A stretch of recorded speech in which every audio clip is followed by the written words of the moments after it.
नमस्कार दोस्त।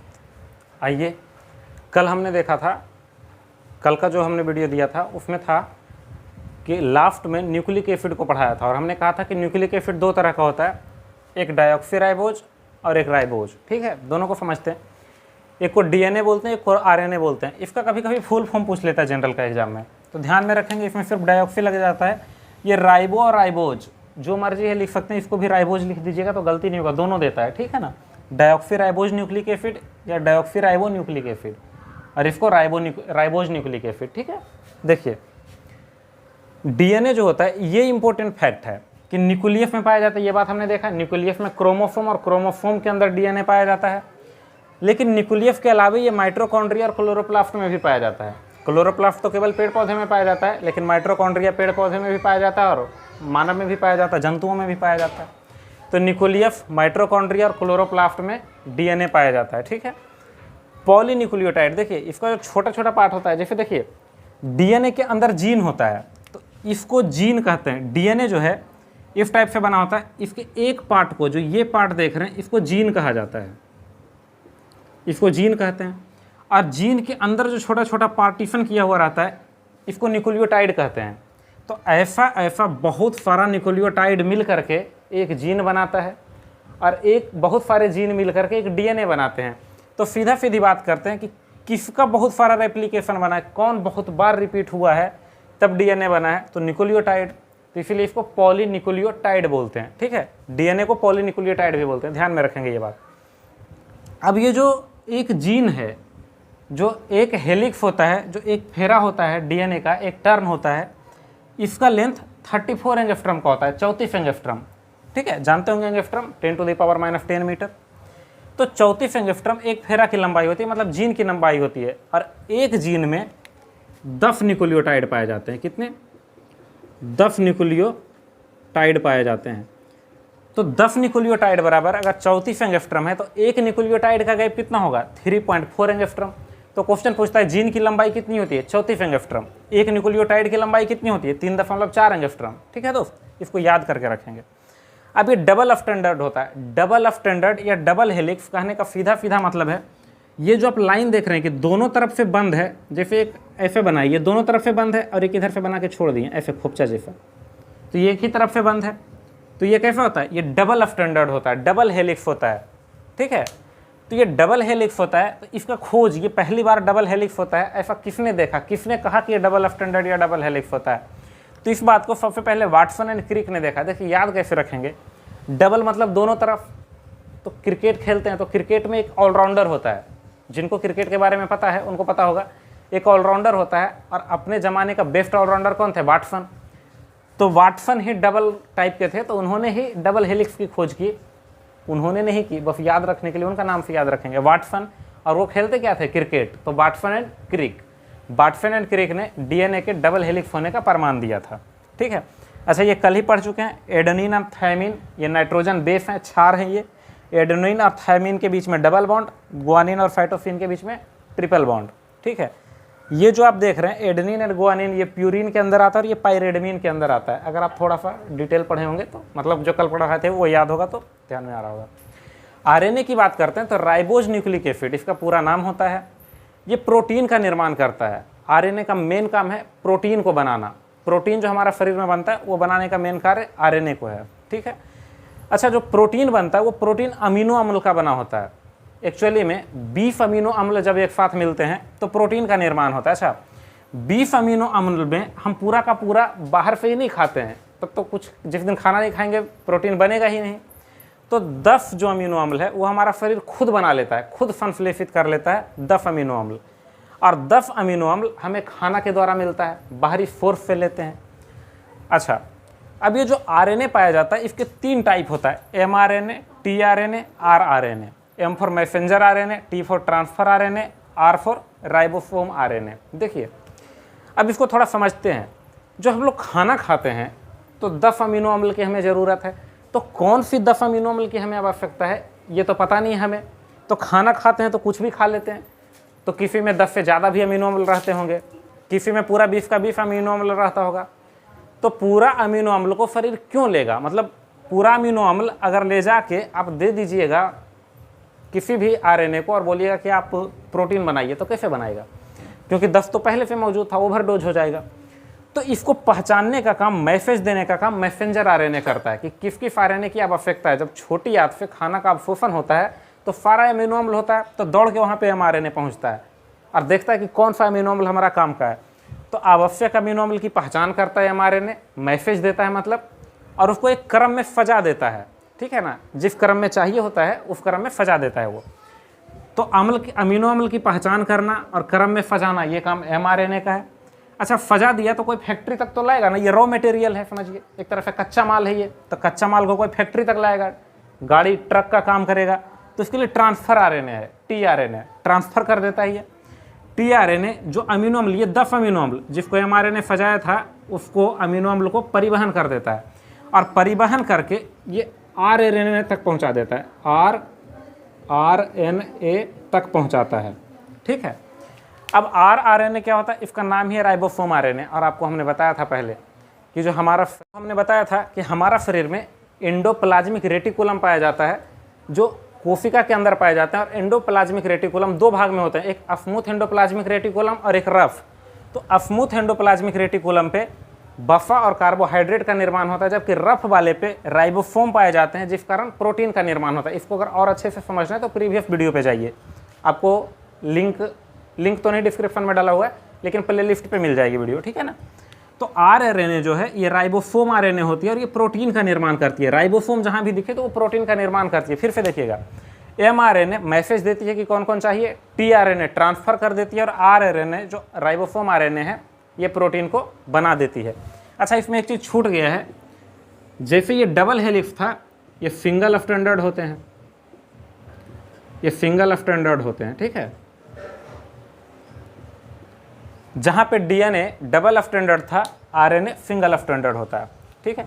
अब देखिए, कुछ फॉर्मेशन है जिसका नाम पूछ दिया जाता है।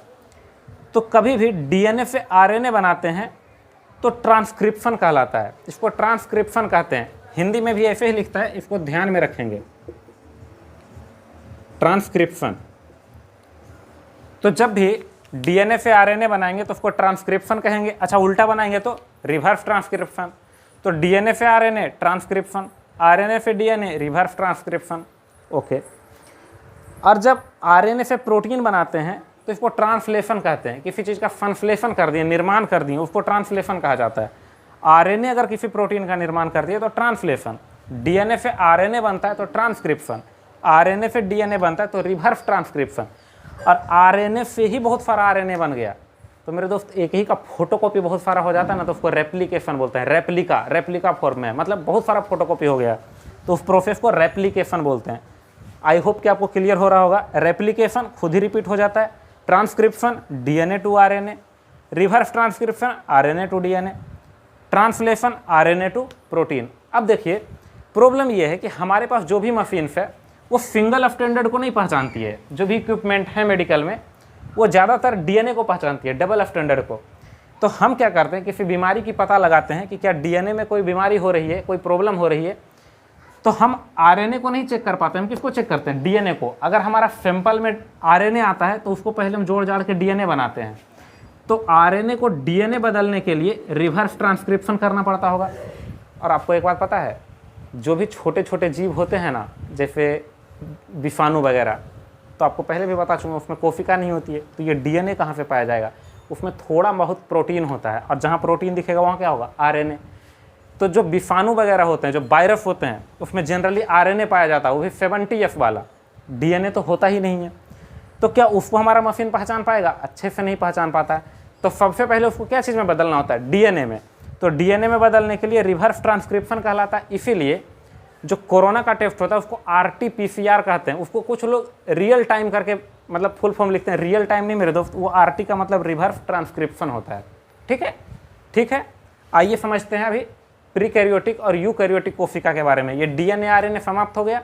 अब छोटा सा टॉपिक प्रीकैरियोटिक और यूकैरियोटिक कोशिका बचा हुआ है, जिसके बाद हम लोग सीधा विभाजन पे चलेंगे कि कोशिका का विभाजन कैसे कैसे होता है। तो आइए समझते हैं पहले प्रीकैरियोटिक और यूकैरियोटिक कोशिका। एक इसका स्क्रीनशॉट लीजिए तब तक।